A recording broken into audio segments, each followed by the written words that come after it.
अब दूसरा जुगाड़ आने लगा। लोगों का दिल का अरमा है, सर ऐसा 5 टॉपिक बता दीजिए जिससे मैं 60+ मार्क्स लेके आ जाऊं गेट मैकेनिकल इंजीनियरिंग में। वो भी बताएंगे। मतलब आपको फाइनली शॉर्टकट जुगाड़ बताना पड़ रहा है, ऐसा शॉर्टकट कि ओनली 5 टॉपिक में पढ़ूंगा बस। मतलब चीजों को छोटा कर दिया जाए। अब चीजों को छोटा करने के लिए ऐसा नहीं होता कि आप ना इच्छा से छोटा कर ले और आपने ऐसा टॉपिक पढ़ के गया जिसमें मार्क्स ही नहीं आ रहा है। तो मुझे 60+ मार्क्स लाना है, तो उसके लिए क्या करना चाहिए? तो मैं आपको 4 सब्जेक्ट बताऊंगा जिसमें आपको 51 मार्क्स कवर कर लेगा। तो अगर आप थोड़ा सा सेफ्टी लेके चले तो 80 मार्क्स तक चला जाएगा 6 सब्जेक्ट में। अच्छा, मतलब ऐसा भी पॉसिबल है? बिल्कुल पॉसिबल है। मतलब आपको जो 5 टॉपिक का बात करने बोल रहा है, तो उस 5 टॉपिक में क्या क्या आ सकता है देखिए। अगर हमने इंपॉर्टेंट टॉपिक से देखे तो सबसे पहले आपको पढ़ना होगा प्रोडक्शन, जिसका वेटेज है 16%। मतलब 16% क्वेश्चन उसमें प्रोडक्शन से आ चुका था। तो अगर 16% से थोड़ा बहुत इधर वैरी करे तो कोई बात नहीं, हमारा 16 तो उसमें 18 भी हो सकता है, 15 भी हो सकता है, लेकिन ज़्यादा चांसेस है इसका बढ़ने का। इसलिए पहले प्रोडक्शन को पढ़ ले। और मेरे से अगर प्रोडक्शन में पढ़े हो तो आपको 16 का 16 मार्क्स तो मिलने वाला है। फिर आता है मैथमेटिक्स। अब मैथमेटिक्स आ रहा है 13 मार्क्स का। मतलब इतना बड़ा स्कोरिंग सब्जेक्ट है और ये भी मैंने पढ़ा चुका हूं। तो अगर मेरे से पढ़े हो तो 13 मार्क्स आपका मैथमेटिक्स का भी आ जाएगा। अब आता होता है इंग्लिश एप्टीट्यूड, 15 मार्क्स का होता है। और एप्टीट्यूड में ज्यादा कुछ पढ़ना नहीं होता है, सिर्फ आप टेस्ट देके भी जा सकते हो। मतलब एप्टीट्यूड के लिए कोई एक्स्ट्रा कुछ पढ़ना नहीं होता है। जितना भी टेस्ट सीरीज में एप्टीट्यूड का टेस्ट है वो भी देके चले जाओगे तो एप्टीट्यूड आपका अच्छा से हो जाएगा। इसलिए आपका 15 मार्क्स और आ जाएगा फ्रॉम एप्टीट्यूड। तो इसके साथ अगर हम ऐड करें तो 15 मार्क्स आपको ऐड करना पड़ेगा एप्टीट्यूड का। यहां पे 15 मार्क्स और एप्टीट्यूड का ऐड कर दो। तो तीन टॉपिक हमने बता दिया। Fluid mechanics and fluid machine and engineering mechanics मिला के आपका है। तो फ्लूइड मैकेनिक्स, फ्लूइड मशीन मैंने मशीन नहीं पढ़ा, फ्लूइड मैकेनिक्स पढ़ा चुका हूं। और फ्लूइड मशीन का बहुत ही काम आता है, कहीं से भी पढ़ सकते हो। तो आपका 11 मार्क्स तो वहां से आ जा रहा है। इंजीनियरिंग मैकेनिक्स आपको 11 मार्क्स आ रहा है। ये बस ये 4 एंड एक मैंने बोला एप्टीट्यूड, तो आपको 51 + 66 मार्क्स का क्वेश्चन का जुगाड़ हो गया। और 66 के अंदर अगर आपने 60 क्वालिफाई कर जाओगे, 66 के अंदर अगर आपने 60 भी कर पाओगे तो आपका जो है टॉप रैंक में आ जाओगे। तो इतना ही चीज है। मतलब इसके साथ प्लस जो है यहां पे क्या लग जाएगा ना, इसके साथ लग जाएगा एप्टीट्यूड प्लस इसके साथ एप्टी लग जाएगा। एप्टी का 50 मार्क्स आता है, एप्टी एंड इंग्लिश।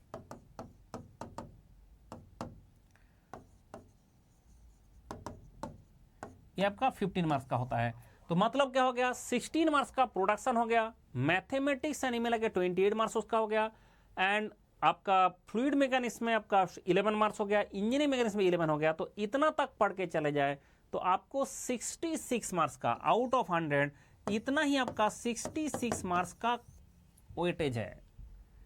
तो इसलिए देखो कि सब्जेक्ट का प्रायोरिटी होना बेहद जरूरी है। अगर 66 मार्क्स आप चाहते हो तो यहीं पे आपको 66 मार्क्स का क्वालिफाई करना पॉसिबल हो जा रहा है from this only 66 marks from this only. इसी से आपका 66 मार्क्स मिल जा रहा है production, mathematics and aptitude. And दूसरा बात हो रहा है कि ये प्रोडक्शन, मैथमेटिक्स, फ्लूइड मैकेनिक्स ये मैंने नहीं पढ़ा अभी तक। आप बोला सर ना मेरा थोड़ा सा दूसरा सब्जेक्ट में इंटरेस्ट है। जैसे कुछ लोगों का मैं और एक बात बता देता हूं कि अगर आप चाहते हो कि मुझे और एक ऑप्शन दे दो सर, मैकेनिकल तो दूंगा ही दूंगा, मैं एक सी बी पेपर दूंगा। आप एक सी पेपर देने के लिए आपका ये जो मैथमेटिक्स है, जो एप्टीट्यूड है, तो है ही वो आपका 28 मार्क्स उसमें भी आ गया। उसके बाद उसमें मैं प्रेफर कराता हूं स्टूडेंट को some thermodynamics and theory of machine का कौन सा पार्ट, वाइब्रेशन। अब सारा मैं पढ़ा चुका हूं, थर्मोडायनेमिक्स, सोम एंड टोम, ये 3 है। तो अगर आपने ये 3 को उसके साथ ऐड कर लोगे तो आपका मैकेनिकल में 80%, 80 से 85 मार्क्स तक आपका कवर हो जा रहा है। मैकेनिकल में 85 मार्क्स तक कवर हो जाएगा मैकेनिकल का। और आपका पीआई अगर आपका एक सी ब्रांच है उसमें भी हो जा रहा है। तो मतलब आपको क्या होगा, सोम, थर्मो एंड जो टोम का वाइब्रेशन पार्ट है वो पढ़ के चले जाना है। और आपका English, mathematics and English aptitude के साथ। तो क्या हो रहा है ना, आप मैकेनिकल में 80+ मार्क्स कवर करके जा रहे हो, यानी एक दूसरा पेपर के लिए आप तैयार होके जा रहे हो, उसमें तो 100% ही कवर हो जा रहा है। मतलब आप जो है ऐसे जुगाड़ लगा के भी अभी उस लेवल तक पहुंच सकता है। लेकिन कुछ लोगों का क्या कहना है कि मैंने सबको ही पढ़ रहा हूं, बट सबको किसी में पकड़ नहीं आ रहा है। ये लोगों का दिसंबर इफेक्ट आ चुका है। ये लोग शुरू किए थे, सबसे पहले शुरू किससे किए थे, जो सबसे अनइंपॉर्टेंट कोई टॉपिक में शुरू कर दिया था। और unimportant topic power plant, IC engine, RAC, ये सब में लग गए थे। मेटेरियल साइंस 100 घंटा पढ़ रहे थे। ये सब के चक्कर में आपका हालत क्या होगा ना, ये लोड तो उतना ही बढ़ा दिया, लेकिन आपका मार्क्स स्कोर करा नहीं सकता। इसलिए ये जो टॉपिक है इसको हम सबसे लास्ट में प्रेफर करता है, एंड उसमें भी जो टॉपिक लिस्ट है उसको हमने कम कर देता है। इसलिए ये बात ध्यान रखिए कि जो मैंने अभी 5 टॉपिक का बात किया, आपका production, mathematics and aptitude, fluid mechanics and engineering mechanics, ये ही आपको 66 मार्क्स का मैकेनिकल में आ जाएगा। एंड 3 मैंने एक्स्ट्रा पढ़ने बोला, सोम एंड थर्मोडायनेमिक्स एंड टोम का वाइब्रेशन। ये अगर आपने सारे करके गए तो आपको मतलब 80% से ज़्यादा मैकेनिकल में, 80% से ज़्यादा आपका एक सी पेपर में, तो दोनों पेपर का किसी में तो आप परफॉर्म कर ही लोगे। दोनों पेपर का हम बात कर रहे हैं, किसी में परफॉर्म कर लेंगे। बोला सर मेरा दिल कारवा है, मैं आज से शुरू करूंगा। मैं बोल रहा हूं कर लो। अगर आप आज से भी शुरू करोगे, फ्रॉम टुडे शुरू करोगे, तो मेरा एक ऐसा टॉपिक लिस्ट अवेलेबल है। ऐसे मतलब मैंने जो कुछ भी करता हूं उसको ऑर्गेनाइज करके रखता हूं, एंड ऐसे मैंने ऑर्गेनाइज किया। अब आपको इच्छा है कि सर मुझे वाइब्रेशन पढ़ना है, तो इसमें जाके आप करो Ctrl+F, इसका मतलब है find in the seat. Ctrl+F का हमेशा मतलब होता है फाइंड इन द सीट। क्या फाइंड है, मुझे वाइब्रेशन पढ़ना है, तो आपने वाइब्रेशन लिख दो।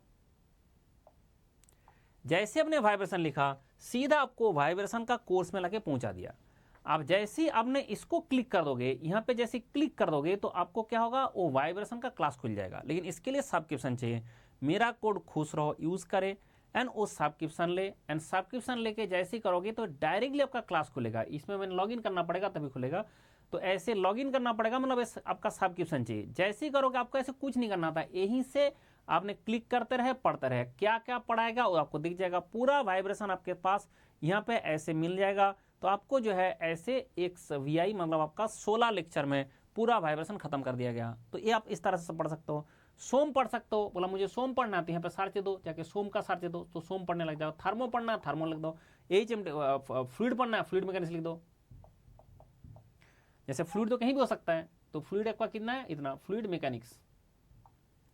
जैसे ही फ्लूइड मैकेनिक्स बोला तो आपका फ्लूइड मैकेनिक्स का आ गया चैप्टर 1 से शुरू करके आपका कंप्लीट कवरेज विथ 2000 सब क्वेश्चंस के साथ हमने करा के रखा है। तो इसका अगर आपने आज से भी पढ़ना शुरू करोगे तो इट इज ऑल्सो पॉसिबल कि 80+ मार्क्स आपका गेट में। एंड अगर आप बोला नहीं मुझे पास उतना भी टाइम नहीं है, 2-3 सब्जेक्ट आप जब बोल रहे हैं अपने एक सी भी नहीं देंगे, तो आपको 5 टॉपिक बता दिया जिसमें 60+ मार्क्स आपका आ जाएगा। एंड फ्रॉम टुडे अगर आपने आज तक कुछ भी नहीं पढ़ा, मैंने मान लिया कि गेट में आपने कुछ भी गेट के लिए नहीं पढ़ाई किया, उसके बाद भी ये करना पॉसिबल है। तो देर किस बात की, लगो। देखो अगर आपने जिंदगी में ट्राई नहीं किया, क्योंकि कुछ स्टूडेंट मेरे पास अभी मैसेज भेजा है कि सर मेरा मैं कॉन्फिडेंट नहीं फील कर रहा हूं 2023 के लिए, क्या 2024 के लिए प्रिपरेशन करूं? नहीं, पहले 2023 में से 4 सब्जेक्ट, 5 सब्जेक्ट, 6 सब्जेक्ट ढंग से पढ़ के जाओ, उसमें जितना मार्क्स स्कोर कर सकते हो करो। और जो 5 सब्जेक्ट मैं बोल रहा हूं वो तो 60+ मार्क्स आपने स्कोर कर जाओगे, आपको ऐसी ऑप्शन मिल जाएगा। अभी उतना स्कोर का जरूरत ही नहीं है। पहले जितना कंपटीशन था, अभी कंपटीशन मैकेनिकल में आधा भी ना रहा। दो पहले इसमें स्लॉट में मैकेनिकल का एग्जाम होता था, अब एक स्लॉट में भी पूरा नहीं भर रहा है। मतलब स्टूडेंट आधा से भी कम हो गया, कंपटीशन आधा से भी कम हो गया। इसलिए पहले जो मार्क्स एकदम 60, 70, 80 का जरूरत था, अभी उतना हमें जरूरत ही नहीं है। इस बार तो 45 मार्क्स में ISOL का कॉल आ गया।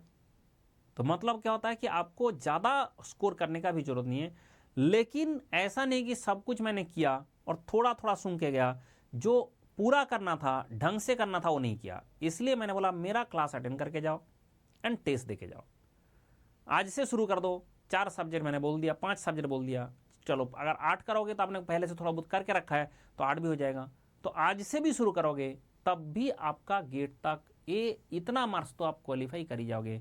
लेकिन जो गेट का ऑब्जेक्टिव है, जो IIT का प्रोफेसर का ऑब्जेक्टिव है, वो लोग क्या चाहता है? वो लोग चाहता है बंदा ज्यादा मुंह ना मारे। मतलब इन लोगों का दिल कारवा होता है, बंदा को क्या करना चाहिए ना, ज्यादा इधर उधर का मुंह ना मार के बंदा को क्या करना चाहिए, फोकस स्टडी करना चाहिए। जो टॉपिक आपने पढ़ा उसमें एकदम अच्छा से पढ़ के जाना चाहिए। जो नहीं पढ़ा कोई बात नहीं, मुझे नहीं आता है, नहीं आता है, दैट डजंट मैटर। जो आता है वो काम आता है, वो मैटर कर जाता है। इसलिए बहुत टॉप तरीके से उसको करे। तो आपको जो टॉप 5 टॉपिक है वो मैंने बता दिया। एंड अगर आपने 80+ का बात करते हो तो 80+ बात में आपका ये भी आ जाएगा एंड उसके साथ साथ XC पेपर भी आ जाएगा। तो इसको अगर आपने फॉलो करे तो बहुत अच्छा से आपका प्रिपरेशन हो जाएगा एंड आपको जिंदगी में जो जो चाहिए वो मिल भी जाएगा विद इन 2 मंथ। लेकिन ये बात ध्यान रखें, अभी टाइम नहीं है, अभी आपको फटाफट सब्सक्रिप्शन लेके ये शुरू कर देना है। मेरा स्प्रेडशीट से ही हो जाएगा, ठीक है? जो मेरा स्प्रेडशीट है उसी से ये काम हो सकता है, ठीक है? चलो bye bye, take care and preparation शुरू कर दे। और जो लोग अभी कॉन्फिडेंट नहीं फील कर रहे हो, इतना टॉपिक लेके पहले कॉन्फिडेंट फील करो, उसके बाद बाकी टॉपिक देखा जाएगा, ठीक है? जो कॉन्फिडेंट का बात कर रहा है वो लोग एटलीस्ट